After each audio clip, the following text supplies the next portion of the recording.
At some point today, you were the stupid person in someone else's story. Maybe you repeated something without checking if it was true. Maybe you went along with a decision you knew was wrong. Maybe you stayed quiet when you should have spoken up. It happens to all of us. It happened to Schopenhauer himself. Arthur Schopenhauer spent decades studying human stupidity, writing about it, lecturing about it, building his entire philosophy around the idea that most people sleepwalk through life without ever really thinking. He was so confident in his ideas that he scheduled his university lectures at the exact same time as Hegel, the most celebrated philosopher in Germany, just to prove that serious thinkers would choose him. Yet his lectures drew empty rooms while Hegel's were packed. Even the man who understood it best got humbled by it. But what Schopenhauer eventually concluded wasn't just that stupid people are frustrating or everywhere, it's that they exist for a reason. And that reason goes deeper than most people ever think to look, all the way back to how we were built. Surprisingly, the man who explained it best wasn't a philosopher, but a naturalist, Charles Darwin. Here's something that doesn't get said enough about what he found. His theory of natural selection didn't favor the wisest, it favored the most adaptive. Those are not the same thing. For most of human history, survival had nothing to do with sitting alone and reasoning through complex ideas. It had everything to do with reading the group, moving fast, and conserving energy for the next threat. The early humans who thrived weren't the ones stopping to question the tribe's decision. They were the ones who followed it without hesitation. In a world where a wrong move meant death, deep individual reasoning wasn't a strength, it was a liability. And our brains still carry that inheritance. Neuroscience shows us that the mind's default state isn't careful analysis, it's pattern recognition, mental shortcuts, the fastest route from question to answer with as little effort as possible. These shortcuts, what cognitive scientists call heuristics, exist because they kept us alive. They're fast, efficient, and built for survival, not for truth. Critical thinking requires something different. It means actively overriding those shortcuts, sitting with uncertainty, questioning what already feels true. That process is slow, uncomfortable, and costs the brain real effort. Most people do it rarely, and only when they have to. So stupidity isn't a deviation from how humans are designed, it's closer to the factory setting. Intelligence, genuine, examined, effortful thought, is the exception, the costly, difficult, often punished exception. Which raises the real question: if that's our biological starting point, why does the world around us seem to make it worse rather than better? Well, because the world doesn't just carry forward our biological defaults, it teaches them back to us. Look at something you've almost certainly experienced: a meeting, a family dinner, a conversation with a colleague. Someone speaks with complete confidence about something they clearly don't understand. And the more you probe, the more you realize there's nothing underneath, just borrowed phrases, half-remembered opinions, the echo of something they heard somewhere once. Socrates noticed this same thing 2,400 years ago walking through Athens. He spent his life asking people simple questions, politicians, craftsmen, priests, poets, and found the same thing every time. People who claimed to know things didn't actually know them. They had absorbed the language of knowledge without ever doing the work of it. A craftsman who'd spent years perfecting one skill assumed that mastery made him wise about everything else. A politician who'd won a vote believed that victory gave him authority over justice. They'd mistaken competence in one narrow area for understanding of the whole. Schopenhauer recognized the same pattern centuries later. Most people don't reason their way to beliefs, they inherit them, from family, from culture, from whoever speaks the loudest. And because those beliefs feel familiar, they feel true. The idea of examining them never even surfaces as an option. This isn't a flaw in certain people. It's the path of least resistance for almost everyone, almost all of the time. Real thinking, the kind that questions what you already believe, is genuinely uncomfortable. It's far easier to absorb what you're told and mistake that absorption for understanding. Socrates spent his entire life exposing this, and Athens executed him for it. Not because he was wrong, but because he was making people uncomfortable. The system didn't want examined beliefs, it wanted confident ones. That pattern hasn't changed, but it doesn't stop there, because the system doesn't just tolerate unexamined thinking, it actively rewards it. And nobody understood how that reward system actually works better than Nietzsche. But it was Schopenhauer who saw it most clearly in everyday social life. Groups don't actually want people who think independently. They want people who fit. Nietzsche called this herd mentality, the way groups move together, believe together, and push out anyone who deviates from the consensus. Not out of malice, out of self-preservation. A group with a dissenting voice inside it has to manage uncertainty.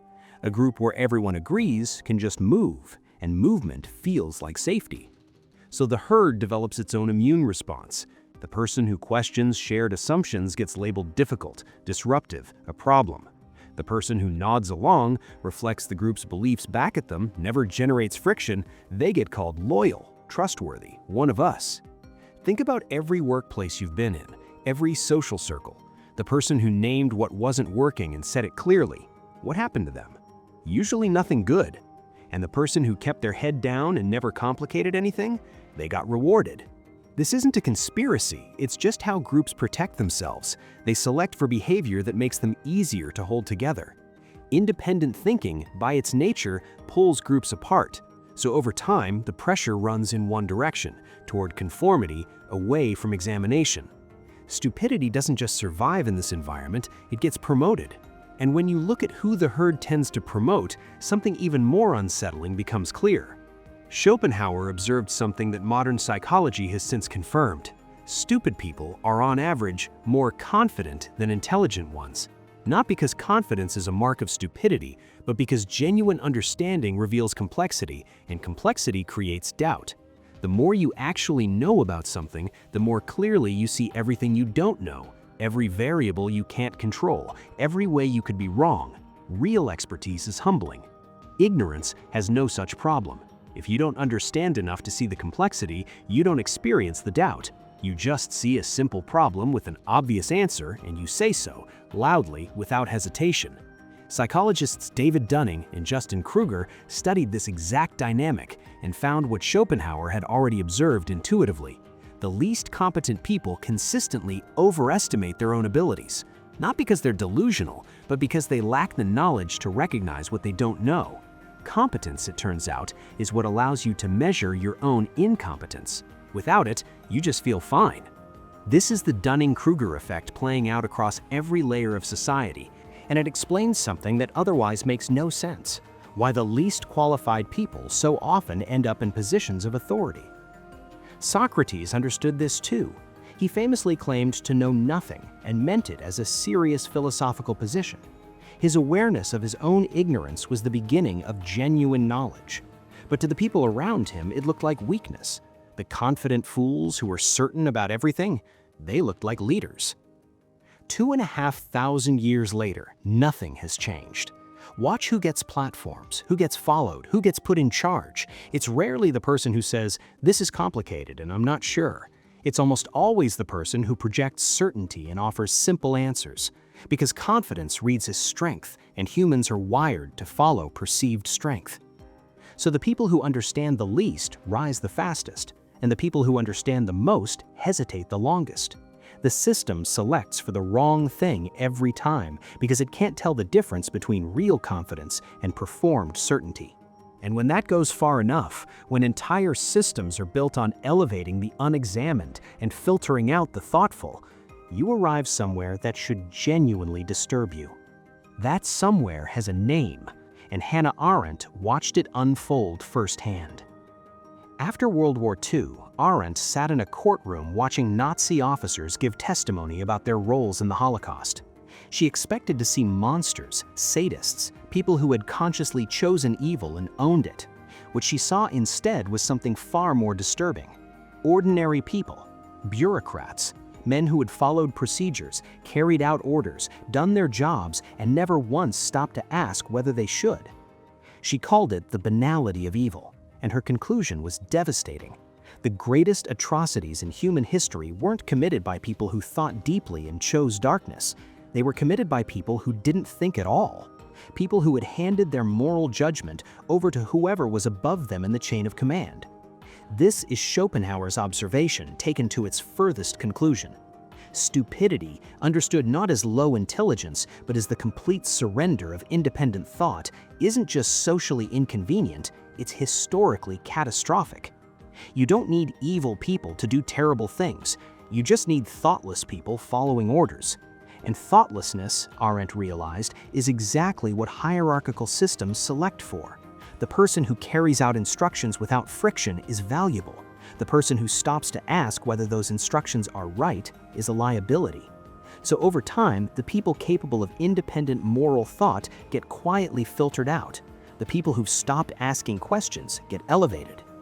This isn't only history. This is every organization, every institution operating right now. So when you look around and wonder why stupidity seems so persistent, why it keeps rising, keeps getting rewarded, keeps surviving, this is what you're looking at. It starts in our biology. We're built for efficiency, not examination. Darwin's natural selection favored the adaptive over the wise, and our brains still default to the path of least cognitive resistance. Stupidity isn't fighting against human nature, it's running with it. Then Socrates shows us how that biological default plays out in daily life. People inheriting beliefs instead of examining them, mistaking familiarity for understanding, and punishing anyone who exposes the difference. Nietzsche shows us the social machinery that keeps it all in place, herds that reward conformity and quietly push out anyone whose thinking creates friction. The Dunning-Kruger effect shows us who rises inside that machinery, the least aware, the most confident, the ones who never developed enough understanding to doubt themselves. And Hannah Arendt shows us where it ends when no one pushes back. Not in monsters, but in ordinary people who simply stopped thinking. These aren't separate problems. They're the same pattern at different scales, playing out across every structure humans have ever built. Schopenhauer wasn't despairing about this. He was clear-eyed about it. He understood that stupidity persists not because humans are hopeless, but because the systems we build keep selecting for it. And those systems aren't going away. But here's what that means for you specifically. You didn't stop at the comfortable surface of this question. You followed it past the easy answers, through the biology, through the philosophy, through the history, all the way to its uncomfortable conclusion. Most people never do that.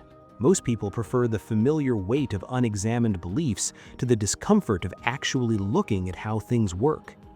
The fact that you see this, that you've sat with this, that you're asking these questions at all, that already puts you outside the pattern we've spent this entire video describing. Most people never question the herd. You just did. That's not nothing. That's actually everything.